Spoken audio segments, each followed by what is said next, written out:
নমস্কাৰ বন্ধু বান্ধৱসকল আপোনালোক সকলোকে পুনৰবাৰ স্বাগতম জনাইছোঁ আসাম জব নিউজ ইউটিউব চেনেলৰ অন্য এটা জব ইনফৰ্মেটিভ ভিডিঅ'লৈ।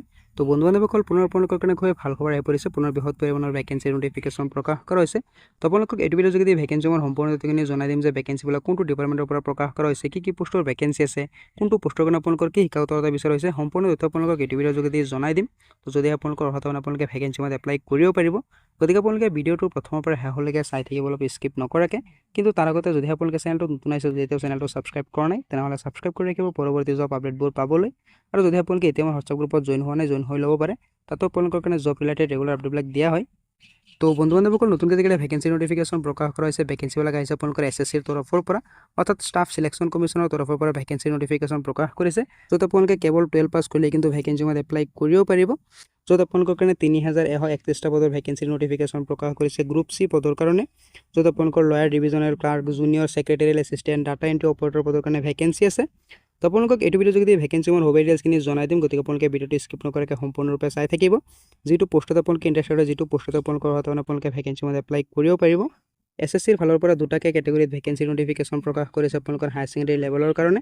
তো যেকেইটা ভেকেঞ্চি নোটিফিকেশ্যন প্ৰকাশ কৰা হৈছে নতুনকৈ SSCৰ ফালৰ পৰা ভেকেঞ্চিৰ সব ডিটেইলছখিনি আপোনালোকে চাব পাৰে, যে lower divisional clerk, junior secretariat assistant, data entry operator grade A, তো এইকেইটা পদৰ কাৰণে আপোনালোকে চাব পাৰে 3131টা পদৰ ভেকেঞ্চি নোটিফিকেশ্যন প্ৰকাশ কৰিছে। তো এইকেইটা পোষ্টৰ কাৰণে আপোনালোকৰ 3131টা পদ আছে।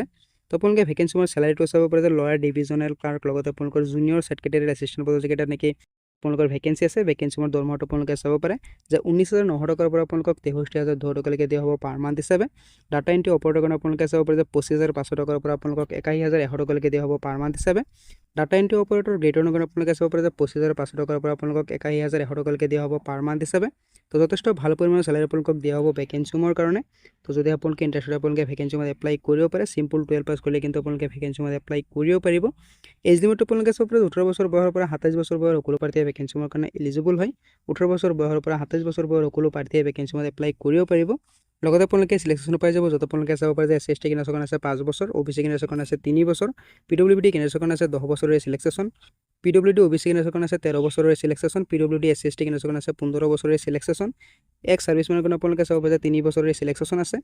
যদি আপোনালোকে ইণ্টাৰেষ্টেড আপোনালোকে ভেকেঞ্চিত এপ্লাই কৰিব পাৰে। 17 বছৰ বয়সৰ পৰা 27 বছৰ বয়সৰ সকলো প্ৰাৰ্থীয়ে ভেকেঞ্চিৰ কাৰণে এলিজিবল হয়।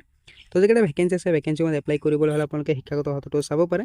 আপোনালোকৰ ডাটা এণ্ট্ৰি অপাৰেটৰ পদৰ যেকেইটা ভেকেঞ্চি আছে ভেকেঞ্চিত আপোনালোকে চিম্পল 12 পাছ কৰিলে কিন্তু এপ্লাই কৰিব পাৰিব। তো যদি আপোনালোকে চিম্পল 12 পাছ কৰি থৈছে তেনেহ'লে কিন্তু আপোনালোকে ভেকেঞ্চিৰ কাৰণে এলিজিবল হয়।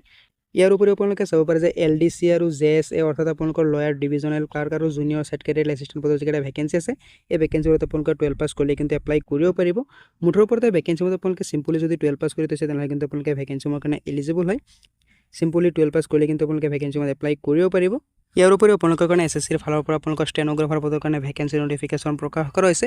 ষ্টেনোগ্ৰাফাৰ গ্ৰেড C আৰু গ্ৰেড D পদৰ কাৰণে ভেকেঞ্চি নোটিফিকেশ্যন প্ৰকাশ কৰিছে। 261টা পদৰ ভেকেঞ্চি আছে। তো এই ভেকেঞ্চিবিলাকৰ সবিয়া ডিটেইলছখিনি আপোনালোকে ভালদৰে চাই লওক, যদি আপোনালোকৰ অৰ্হতা আপোনালোকে এই ভেকেঞ্চিবোৰত এপ্লাই কৰিব পাৰিব। তো ইয়াতে আপোনালোকে চাব পাৰে যে 261টা পদৰ ভেকেঞ্চি আছে আপোনালোকৰ ষ্টেনোগ্ৰাফাৰ পদৰ কাৰণে।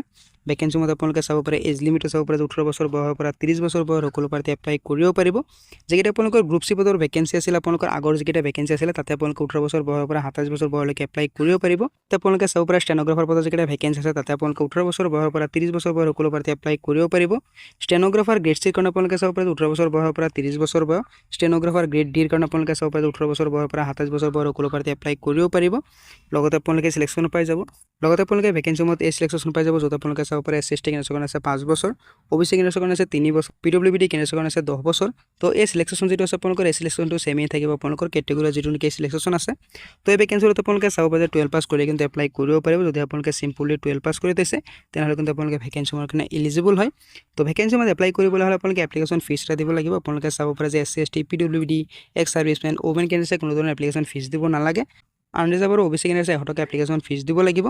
তো যদি আপোনালোকে ইণ্টাৰেষ্টেড এপ্লাই কৰিব পাৰে, আপোনালোকে যিটো ফিজ আছে ফিজটো অনলাইনৰ জৰিয়তে পে'মেণ্ট কৰিব লাগিব। তো আপোনালোকে SSCৰ অফিচিয়েল ৱেবছাইটত গৈ ভেকেঞ্চিৰ কাৰণে আবেদন কৰিব পাৰিব। তো লিংকটো মই ভিডিঅ' ডিছক্ৰিপশ্যনত দি দিম, তাৰ পৰা চাই আপোনালোকে ভেকেঞ্চিৰ আবেদন কৰিব পাৰিব। তো SSCৰ ফালৰ পৰা দুটাকৈ কেটেগৰীত ভেকেঞ্চি নোটিফিকেশ্যন প্ৰকাশ কৰিছে।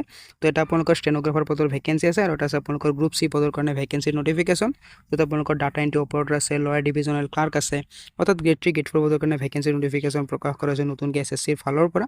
তো যেকেইটা ভেকেঞ্চি আছে ভেকেঞ্চি এপ্লাই কৰি ইতিমধ্যে আৰম্ভ হৈ হৈ গৈছে ষ্টেনোগ্ৰাফাৰ পদৰ যিকেইটা ভেকেঞ্চি আছে ভেকেঞ্চিমত এপ্লাই কৰাৰ অন্তিম তাৰিখ আপোনালোকে চাব পাৰে যে 27 জুন আৰু আপোনালোকৰ গ্ৰুপ ডি আৰু গ্ৰুপ চি পদৰ যিকেইটা ভেকেঞ্চি আছিলে LDA আপোনালোকৰ ডাটা এন্ট্ৰি অপাৰেটৰ ভেকেঞ্চিমত এপ্লাই কৰাৰ অন্তিম তাৰিখ আপোনালোকে চাব পাৰে যে 18 জুলাই যদি আপোনালোকে ইণ্টাৰেষ্টেড আপোনালোকে ভেকেঞ্চিমত এপ্লাই কৰিব পাৰে যিটো পোষ্টত আপোনালোকে এলিজিবল হয় যিটো পোষ্টত আপোনালোকৰ অৰ্হতা বনে ষ্টেনোগ্ৰাফাৰে কওক নাইবা আপোনালোকৰ যিকেইটা ভেকেঞ্চি আছে data entry operator lower divisional clerk তো যিটো পোষ্টত আপোনালোকে ইণ্টাৰেষ্টেড হয় যিটো পোষ্টত আপোনালোকৰ অৰ্হতা আপোনালোকে ভেকেঞ্চিমত এপ্লাই কৰি ল'ব এপ্লাই কৰাৰ লিংকটোৰ লগত অফিচিয়েল নটিফিকেশ্যন কেইটা মই হোৱাটছআপ গ্ৰুপত দি দিম তাৰ পৰা চাই আপোনালোকে ভেকেঞ্চিমত আবেদন কৰিব পাৰিব তো এইকেইটা আছিলে ভেকেঞ্চিৰ সুবিধা আছে আপোনালোকক জনাই দিলোঁ যে SSCৰ ফালৰ পৰা দুটা কেটেগৰীত ভেকেঞ্চি নটিফিকেশ্যন প্ৰকাশ কৰা হৈছে তো প্ৰথমটো কেটেগৰীত আপোনালোকৰ কাৰণে 3131টা পদৰ ভেকেঞ্চি আছে ষ্টেনোগ্ৰাফাৰৰ কাৰণে আছে 261টা পদৰ ভেকেঞ্চি তো টোটেল আপোনালোকৰ কাৰণে প্ৰায় 3500 পদৰ ভেকেঞ্চি নটিফিকেশ্যন প্ৰকাশ কৰা হৈছে তো যদি আপোনালোকে ইণ্টাৰেষ্টেড এপ্লাই কৰি ল'ব তো আশা কৰিছোঁ আপোনালোকে ভাল পাইছে যিহেতু ভাল পাইছে লাইক এটা কৰি দিব পাৰে কেৱল যদি কমেণ্টত জনাব পাৰে তো লগ পাম অন্য এটা ভিডিঅ'ত নতুন আপডেটৰ সৈতে ধন্যবাদ